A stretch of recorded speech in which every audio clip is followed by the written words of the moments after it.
ఓం నమో శ్రీ లక్ష్మీ వెంకటేశ్వరాయ శ్రీ మహాగణాధిపతియే నమః. జ్ఞానానందమయం దేవం నిర్మల స్ఫటికాకృతిం ఆధారం సర్వ విద్యానాం హయగ్రీవముపాస్మహే. మన హయగ్రీవుడికి నమస్కారాలు సమర్పించుకుంటూ ఈ వారం రాశి ఫలాలు ప్రారంభిద్దాం. ముందుగా అందరికీ కూడా భోగి, సంక్రాంతి, కనుమ ఈ పండుగల యొక్క అంటే సంక్రాంతికి శుభాకాంక్షలు మీకు తెలియజేస్తూ మన కార్యక్రమాన్ని ప్రారంభిద్దాం. ముఖ్యమైన విషయం, భోగి అంటే క్లుప్తంగా చెప్పాలి అంటే దక్షిణాయనంలో రాక్షసుల ఆధిపత్యం ఉంటుంది. అది తొలగి ఉత్తరాయణంలో దేవతల యొక్క ఆధిపత్యం ఉంటుంది. కాబట్టి వారికి స్వాగతం పలకడానికి ఆహ్వానంగా మనం ఈ భోగి మంటలు వేస్తాము అని ప్రాచీనుల యొక్క ఆచారం. రెండోది, సంక్రాంతి నాడు మకర రాశిలో రవి ప్రవేశించడం. మకర రాశిలో రవి ప్రవేశించడం ద్వారా ఉత్తరాయణ పుణ్యకాలం ప్రారంభం. మేషం నుంచి మకర రాశి 10వ రాశి, కర్మస్థానం కాబట్టి చాలా పవిత్రమైనది. ఆ సమయంలో పితృదేవతల యొక్క ఆరాధన విశేషమైన ఫలితాన్ని ఇస్తుంది. జన్మజన్మల నుండి వచ్చినటువంటి పాపమంతా కూడా మాతా పితృహు సేవనం అన్నట్లుగా పితృదేవతల్ని సేవించడం ద్వారా మనం తరిస్తాము అనేటువంటి ఉద్దేశం చేత ఆ మహాపుణ్యకాలంలో పితృదేవతల రుణం తీర్చుకోవడం కోసం సంక్రాంతి పండుగ నాడు మనం ఆచరిస్తాం. తరువాత ఉత్సవాలు, అనేకమైన ప్రాంతీయ ఆచారాలను బట్టి ఉత్సవాలు కూడా మనం జరుపుకుంటాం.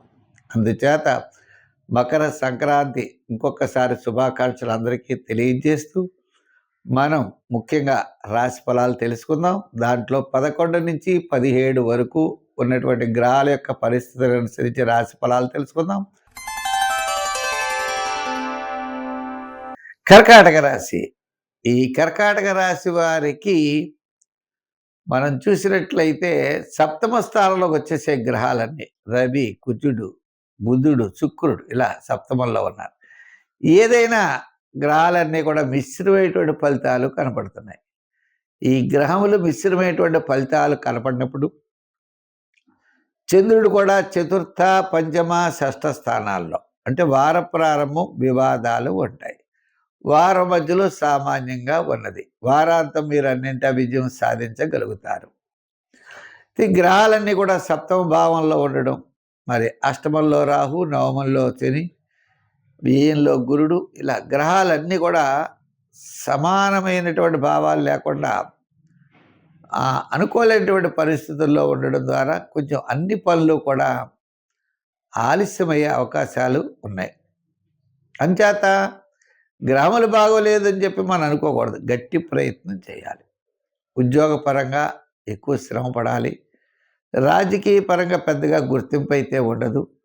వృత్తుల పరంగా ఆయా వృత్తులు చేసేవారు వృత్తుల్లో శ్రమతో కూడిన ఫలితాలు మాత్రమే ఉన్నాయి. ఇంకా వ్యాపారాత్మకంగా కూడా మనం చూసిన ఎక్కువ శ్రమతో మిశ్రమైనటువంటి ఫలితాలు కనపడుతున్నాయి వృత్తుల వారికి. అలా వ్యాపారంలో కూడా కొన్ని రకాల వారికి మాదిరిగా ఉన్నది. ఏదైనప్పటికీ కూడా పెద్ద గొప్ప అయితే లేదు. మరి ఇటువంటి పరిస్థితుల్లో ఈ రాశి వారు ఎప్పుడు కూడా పాజిటివ్ వైబ్రేషన్స్ కోసం ప్రతిరోజు కూడా శివాలయానికి వెళ్ళాలి. శివుడి యొక్క అత్యద్భుతమైనటువంటి శక్తి, పవర్ మిమ్మల్ని నడిపిస్తుంది. నవగ్రహాల చుట్టూ తిరగాలి.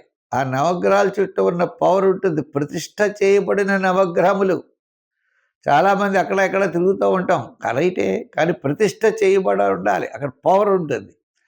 ఆ పవర్ ఎప్పుడైతే ఉందో ఆ పవర్ మనల్ని నడిపిస్తుందట. అంచేత ప్రతిరోజు శివాలయానికి వెళ్ళండి, శివ దర్శనం చేయండి. ఓం నమ శివాయ అనే పంచాక్షరీ మంత్రాన్ని పఠించండి. తద్వారా విశేషమైనటువంటి ఫలితాలు ఉంటాయి. సంఖ్యల్లో 2, రంగుల్లో ఎరుపు, తెలుపు, గోల్డ్ కలర్.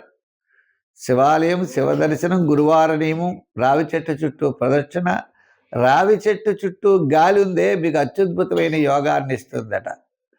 తప్పకుండా వెళ్ళండి, విజయం సాధించగలుగుతారు.